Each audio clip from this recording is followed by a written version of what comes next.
Alors déjà, il faut replacer ce forum dans le contexte. Les festivités de Kwanti démarrent et nous avons toujours eu l'habitude depuis plus de 4 ans à intégrer un volet économique. Il y a 4 ans, c'était sur les besoins de coopération. Il y a 2 ans, c'était sur le tourisme. Et puis cette année, nous avons voulu partager avec l'ensemble des Réunionnais le projet porté par la Chine, ce qui s'appelle l'initiative de la ceinture et de la route de la soie. Alors, qu'est-ce que c'est exactement? Donc c'est un programme économique de développement, on va dire, gagnant-gagnant dans plusieurs pays du monde. Et c'est officialisé depuis cette année. C'est un gros programme de développement économique que la Chine souhaite développer avec tous les pays du monde. Et nous estimons que cette information, on doit la partager, essayer de trouver aussi à La Réunion quelles sont les opportunités pour nous de s'inscrire dans ce développement global. Quel regard portent aujourd'hui ceux qui sont là sur cette puissance économique qu'est la Chine?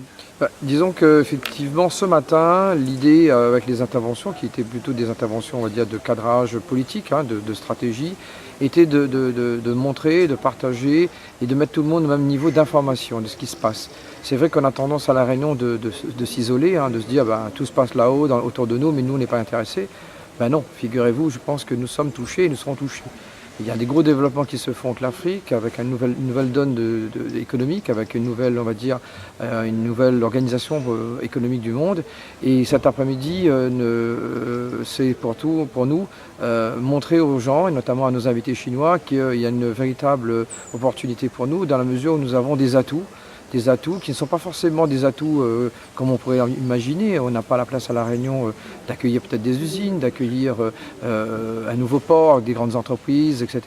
Mais par contre, nous avons un certain nombre d'atouts autour de la santé, autour de l'innovation, autour de ce qu'on appelle l'or vert, des brevets, donc de la recherche fondamentale, beaucoup d'innovations, je sais, dans différents laboratoires que nous souhaitons partager avec les prospecteurs chinois, tout ça dans l'idée de trouver et de nouer des relations pour nous permettre de développer peut-être des projets communs, soit sur la Chine, soit sur l'Afrique, soit sur le monde tout simplement.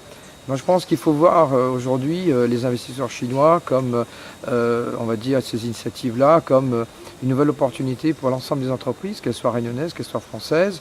C'est à nous de nous saisir. Dans tous les cas, nous ne pouvons pas rester à côté de ce concert, à côté de tout ce qui se passe aujourd'hui.